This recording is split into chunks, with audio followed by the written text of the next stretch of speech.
We've got a very simple pen here. First thing Debbie does is let the ducks out. And the reason is that they will trample all over the eggs and all while she's trying to pick them up. So she lets the ducks out and then picks up the eggs. And I think we have 14 or 15 in here this morning. The ducks can't fly out of this. The ducks can't fly out of this pen. They're not very good flyers, these particular types. Some of them didn't go out, but so we have picked up the eggs, and now 17 eggs. And now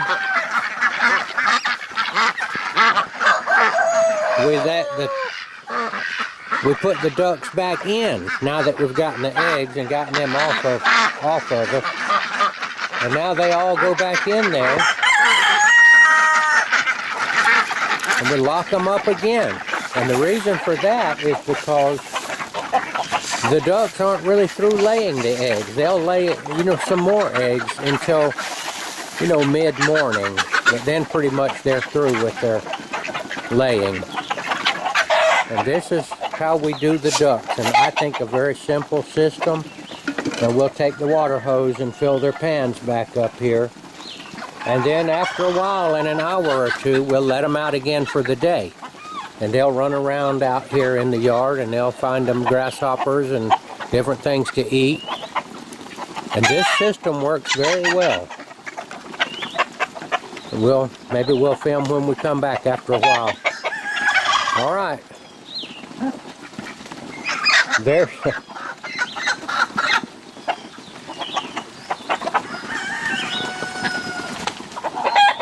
little bit of X-rated activity going on right there.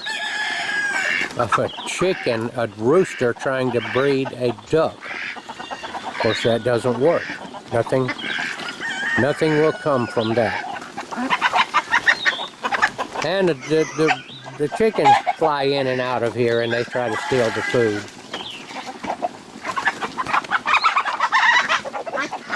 All right, we'll get back to you after a while.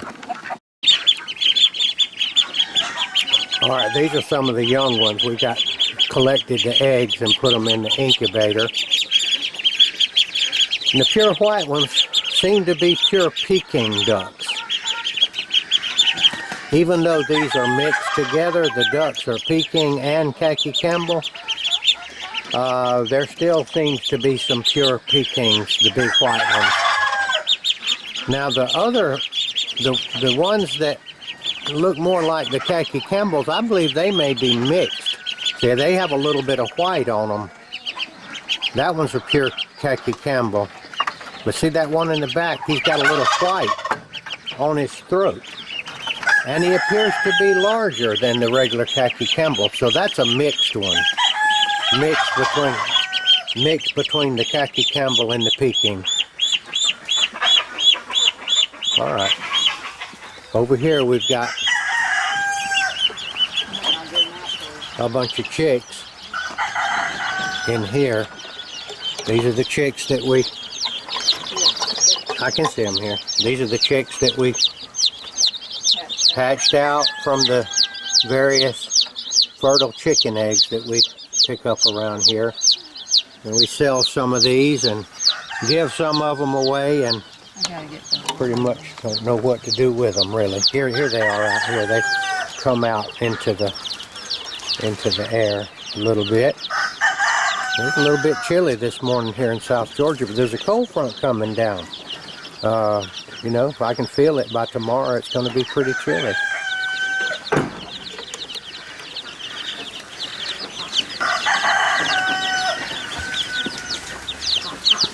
And there's a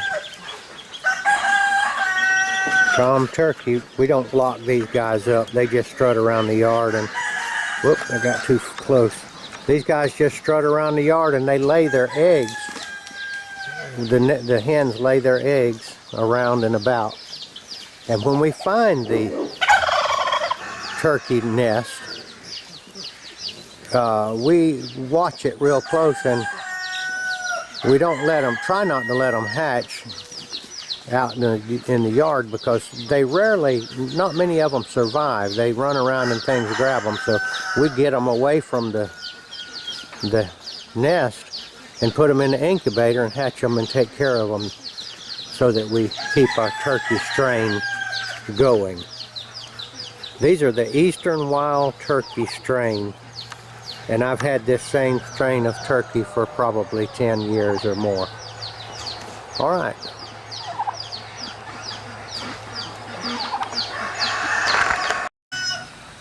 All right, it is April 23, 2023. I think we're going to combine the sardine video and the duck video and this video. Here's my little buddies right here come to see me. Yes, they are. They won't be around much longer. We have a lot of people waiting to buy these puppies, but we like to keep them around. These are livestock guardian type dogs, and we like to keep them around here and learn not to mess with the livestock. See, they're raised up around these chickens and everything we got out here, and when somebody buys them, they can be assured that they won't start chasing their chickens, because we've already, they grow around here, and they've learned that their job is not to chase chickens and ducks and different animals. All right, now, the real reason, the only reason to be saying anything in this world is to try to follow the instructions of Yeshua the Messiah, Jesus Christ. He wanted his followers to declare his name before men and to help him find his lost sheep. And that's what I try to do every day. I try to do that. We got to get over here out of this little streak of sunlight.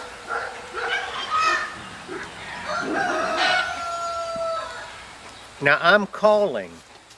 My message has evolved over the years, but it's getting more and more certain to me that the job that I've been given is to try to encourage people that have not committed to Christ to go ahead and do it.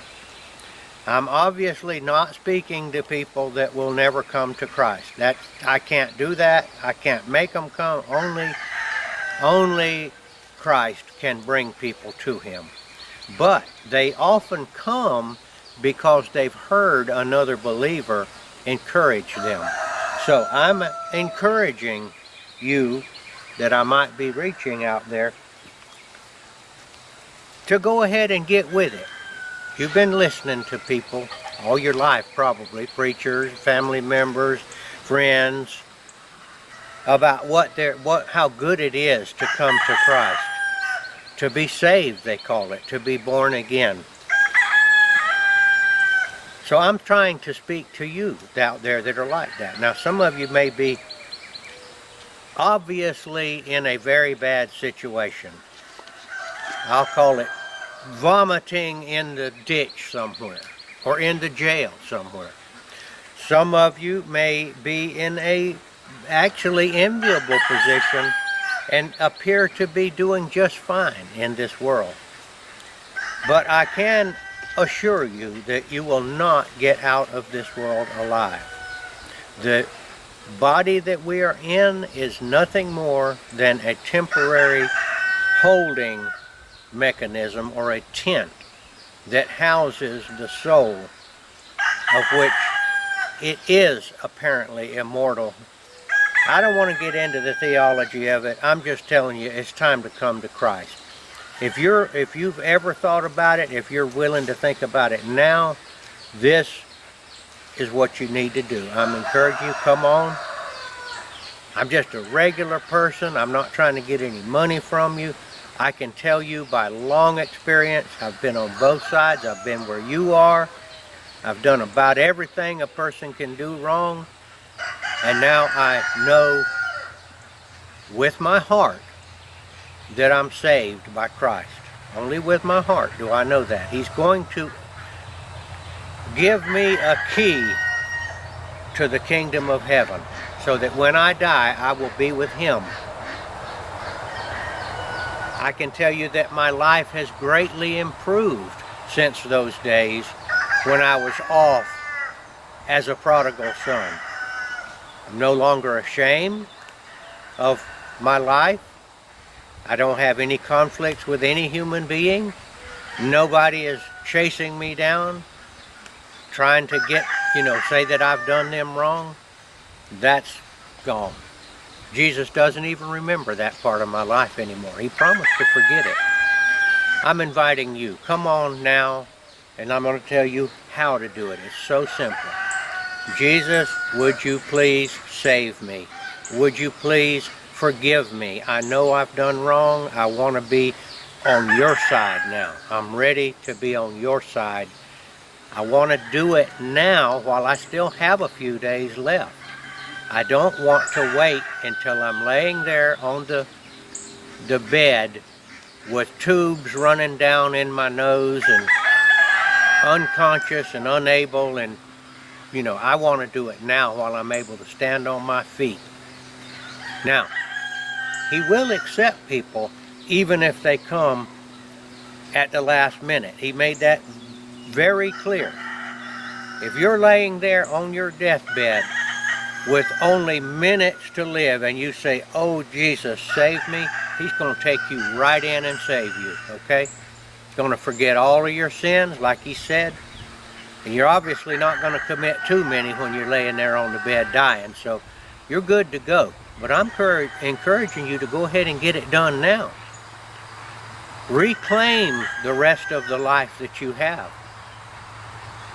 Get reconciled to the family that is ashamed of you, that won't have anything to do with you. They'll be so thrilled that you have come around. And then you can witness to the members of your family that haven't come to Christ. All right, this is my message this morning. I might jump back over there and show you the duck eggs that have been laid since we locked them back up again. I'm going to shoot one time to do my archery segment. And remember my saying, only the first shot counts. And that's all I'm going to shoot. Now I've got a deer standing over there, and I'm going to get one shot at putting this in the perfect place to shoot this wild deer. Now this wild deer is beat up a little bit. You hardly recognize him as a real deer.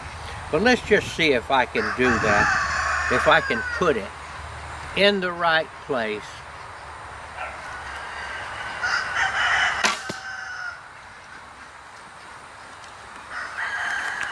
All right, I am quite satisfied with that. So we'll see you, I think, one more time when we go back to the duck pen, and then I'll wind this long-winded video up.